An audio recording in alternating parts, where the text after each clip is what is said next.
Bienvenue sur Africa 24 dans cette nouvelle édition du Non-Stop Info. Voici les titres de l'actualité. Publication des résultats officiels de l'élection présidentielle du 29 juillet au Mali. La Cour constitutionnelle rejette les recours de l'opposition et confirme le second tour entre le président sortant Ibrahim Boubacar Keïta et le chef de file de l'opposition Soumaïla Cissé. La 10e édition du programme de santé communautaire a pris fin le 8 août à Kinkala, en République du Congo. Des milliers de ressortissants du département du Poul ont bénéficié de soins gratuits grâce à ce programme d'aide humanitaire. Et la Banque africaine de développement ambitionne de révolutionner l'agriculture sur 10 ans dans le cadre de sa stratégie globale Nourrir l'Afrique. 24 milliards de dollars seront investis par l'institution financière panafricaine à cet effet. Au Mali, la Cour constitutionnelle a publié le 8 août les résultats officiels du premier tour de l'élection présidentielle du 29 juillet. Pour la première fois dans l'histoire de la démocratie malienne, un président en exercice est contraint à un second tour. Celui-ci opposera le président sortant, Ibrahim Boubacar Keïta, au chef de file de l'opposition, Soumaïla Cissé. La Cour a par ailleurs rejeté les recours déposés par l'opposition. Reportage de notre correspondant Mokhtar Bari. Après la proclamation des résultats de l'élection présidentielle du 29 juillet, ce jeudi 2 août, plusieurs candidats ont déposé des requêtes auprès de la Cour constitutionnelle. Entre autres requêtes, l'annulation des voix de certains bureaux de vote, la récusation de la Cour elle-même ou la restitution de voix. Après 5 jours de travaux, la Cour n'a pas jugé recevable les requêtes de l'opposition pour des raisons de délai. Considérant que les requêtes numéro 1, 2, 3, 4, 6, 7, 8, 9, 10, 11, 12, 13, 14, 15, 16, 17, 18, 20, 18, 19, 20, 21 et 22 ont été reçus enregistrés au greffe de la Cour le 4 août 2018 après examen, portent tous sur les opérations de vote et de dépouillement et ont été introduites après expiration du délai légal vendredi 3 août 2018 à minuit. Les résultats définitifs connaissent un léger changement sans conséquence. Le candidat Ibrahim Boubacar Keïta passe de 41,42% à 41,70%, Soumaïla Cissé de 17,80% à 17,78% et Aliou Diallo de 7,95% à 8,03%.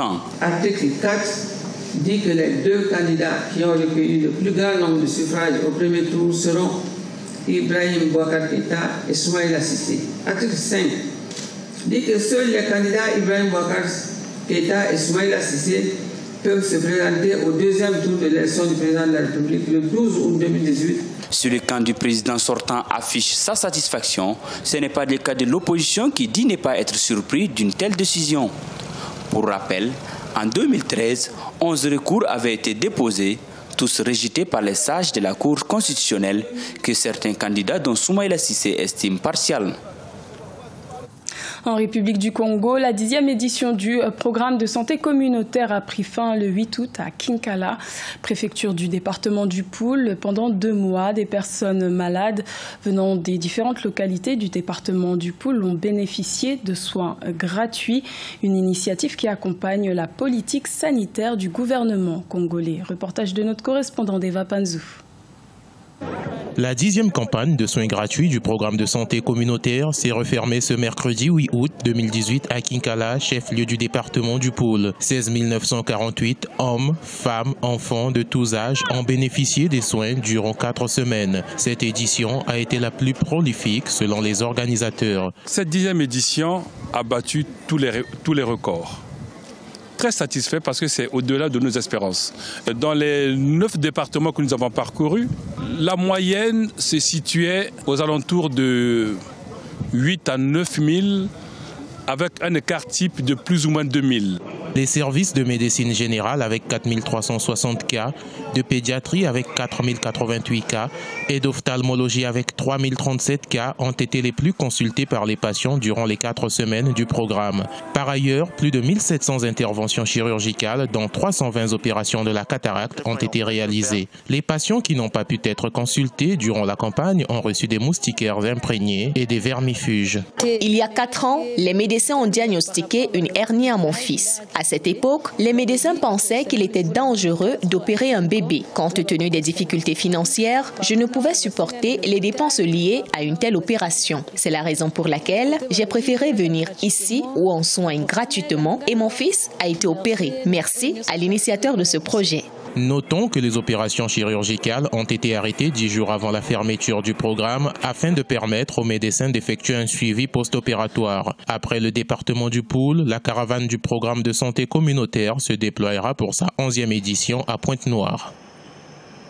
Les nouvelles technologies seraient susceptibles de transformer l'agriculture en Afrique, selon la Banque africaine de développement, raison pour laquelle l'institution financière panafricaine a décidé d'injecter 24 milliards de dollars dans le développement de la technologie agricole, un investissement sur 10 ans qui entre dans le cadre de la stratégie globale Nourrir l'Afrique. Cheikh Omar Bendaogo. La Banque africaine de développement mise sur la transformation du secteur agricole sur le continent et prévoit investir 24 milliards de dollars dans l'agriculture à l'horizon 2030. Elle entend faire en sorte que l'agriculture soit considérée comme une activité industrielle de production et de transformation de produits alimentaires créatrice de richesses et d'emplois. L'institution ambitionne entre autres booster les technologies dans le cadre de la nouvelle initiative Technologie pour la transformation agricole. Il est fort probable que le fermier de demain sera assis chez lui avec des applications sur son ordinateur pour utiliser des drones qui détermineront la taille de sa ferme, géreront et guideront les applications d'intrants et avec des moissonneuses sans conducteur qui ramènent la récolte. L'Afrique enregistre 35 milliards de dollars d'importation nette de denrées alimentaires par an, un chiffre qui pourrait atteindre 110 milliards de dollars à l'horizon 2025. Parmi les solutions envisagées, la Banque africaine de développement veut concentrer les efforts sur la transformation des cultures vivrières. Beaucoup de producteurs sont aujourd'hui en agriculture de subsistance.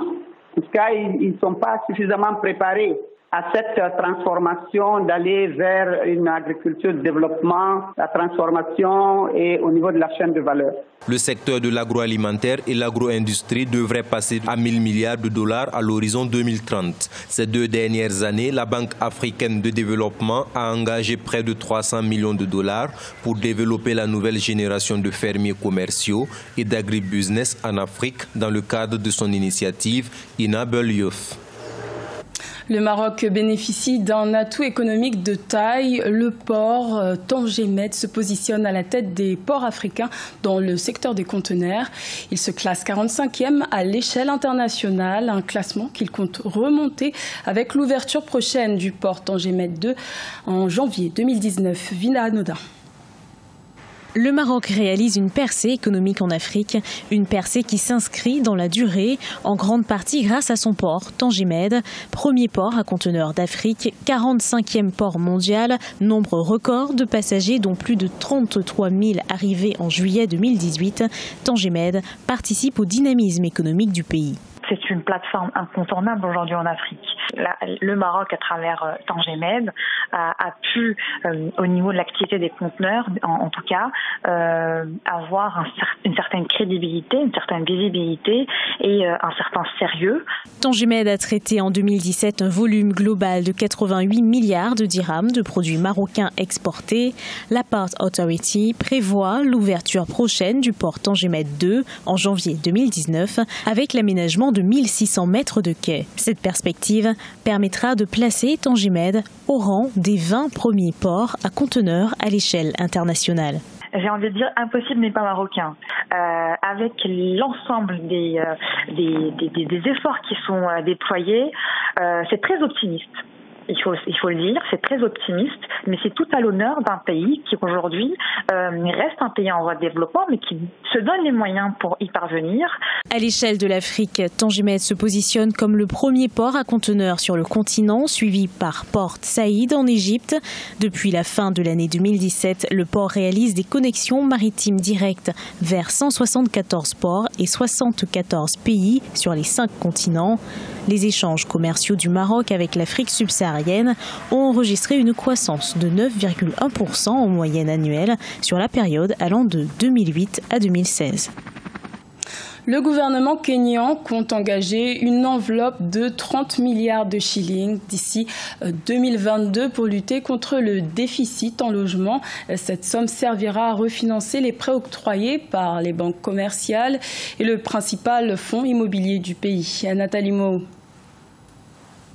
Le déficit immobilier du Kenya est estimé à 200 000 logements en 2018. Cette situation se justifie par l'inadéquation entre les échéances à long terme des hypothèques bancaires et l'octroi sur le court terme des crédits immobiliers. Pour mettre un terme à la déperdition des fonds qui en résultent, le refinancement des prêts est envisagé par le principal fonds immobilier du Kenya, la Housing Finance Company, HFCK.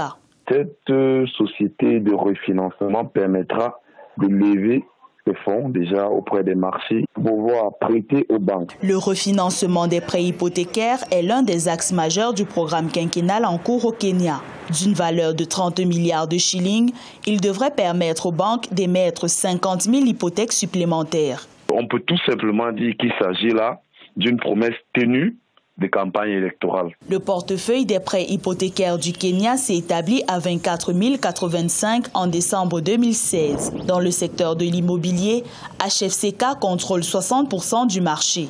Malgré ce monopole, l'entreprise espère la rapide mise sur pied de la société parapublique de crédit immobilier promise par le gouvernement kényan. Ce journal a été réalisé par l'ensemble de la rédaction. Merci de votre fidélité. L'information continue sur Africa 24.